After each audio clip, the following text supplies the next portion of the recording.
In this video, we're going to build the comfiest sofa east of the Mississippi. One that's comfortable, that you actually want to sit in. A lot of the furniture I've been seeing is too upright, too stiff. Luckily, the solution's simple. The seat itself needs a slope and you also need a slight recline. But just like anything, too much can be a bad thing.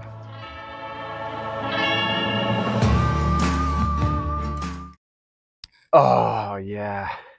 You know, if you're going to take the time and effort to build one of these things, you might as well make a few extra cuts and make it comfortable. Stick around, I'll show you how. I initially didn't set off to build an outdoor sofa, but I came across a job site that had all this nice pallet wood. And I'm typically not into the pallet wood because of all the time and effort to make the wood usable. After I got everything broken apart and all the nails removed, I had a different problem. All the lumber was different sizes. If I was going to build a sofa with lumber of different sizes, well, my wife would be as angry as a rattlesnake. To make lumber the same size, I had to run each piece through the planer multiple times. So it's kind of mapley. Got some oak here too. Let us talk about the chair dimensions and what makes this actually comfortable to sit in. The height of the front of the chair is 24 inches, and then the back is 21.5 inches, and that accounts for the 5-degree drop. That seat slope plus the recline is what makes the seat comfortable. The width can be changed, but that was 2 seat cushions pushed together. It's gonna be 24 inches, and we're gonna do it on a 5-degree angle. To ensure that the feet fit flushly on the ground, we have to cut the bottom of each foot at 5 degrees. That's it. The 5-degree slope is going to be 21.5. Now we have to cut the back leg, and that back leg again is at 21.5 inches, and that factors in that 5-degree slope. To secure all the wood together, I chose dowels. Now there's a lot of different doweling jigs that are available on the market. This is one my father-in-law built. He's just one of those guys that makes his own doweling jigs. And I line up the mark on the wood with the center of the doweling jig, and I secure it with a couple drywall screws. After I drill out my first hole for the dowel, I can secure that with this little metal pin that he made. And now this jig's not going to go anywhere, and I drilled out the other joints. I'm choosing 3 dowels per joint. Now, if you don't want to use dowels, you could probably get away with lag bolts, but whatever joint you choose to use, I would definitely use glue. This thing's going to live outside, and I'm very comfortable with the dowels and the wood.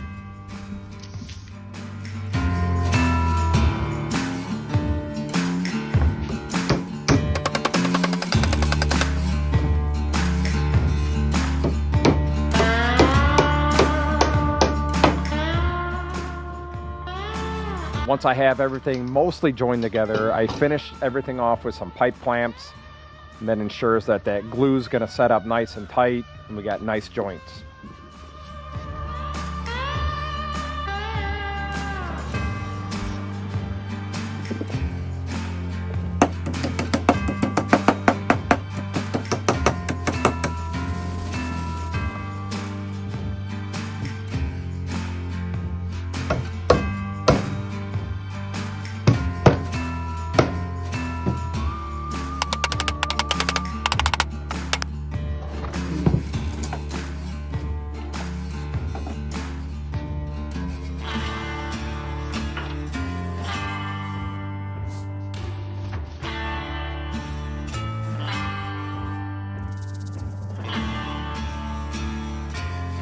Man, so everything was going so good, and then I glued this together.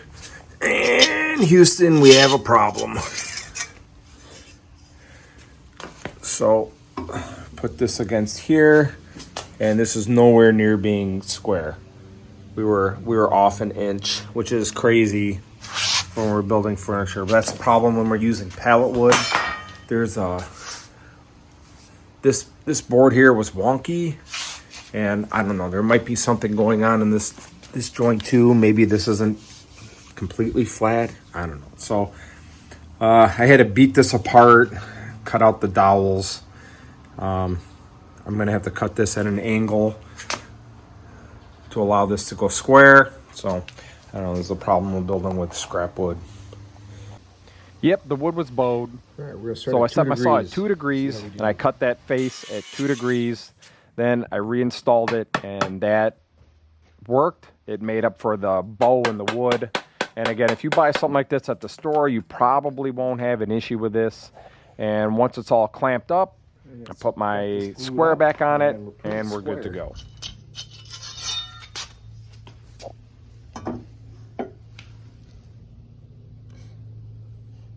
Definitely a lot better than what we were.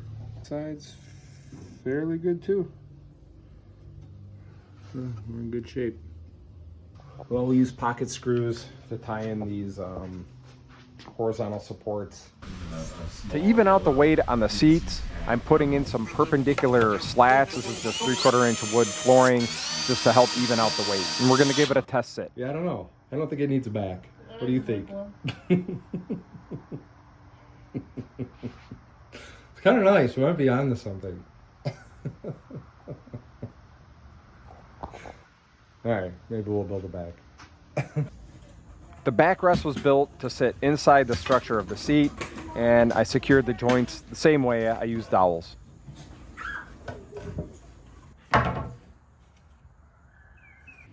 For additional support for the backrest, I'm using leftover wood flooring. It's 3/4 inches thick, and I'm routering out a recess so that the back support can sit inside the structure of the seat. I don't know if this is the best way to do this. It was a lot of work to do this. Really, pocket screws probably would have been fine. And to make a nice solid connection, I used some PL Premium, then secured everything with some screws.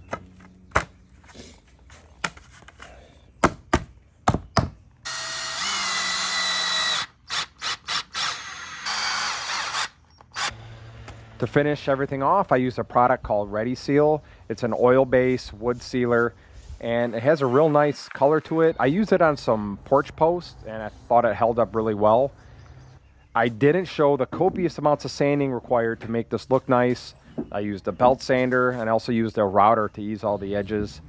And to secure the backrest, I used just 2 screws, one on each side. I made a hole with a Fornister bit, and then I pre-drilled a hole for the screw.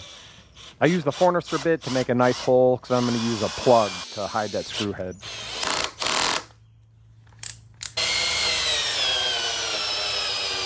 Ah, seriously?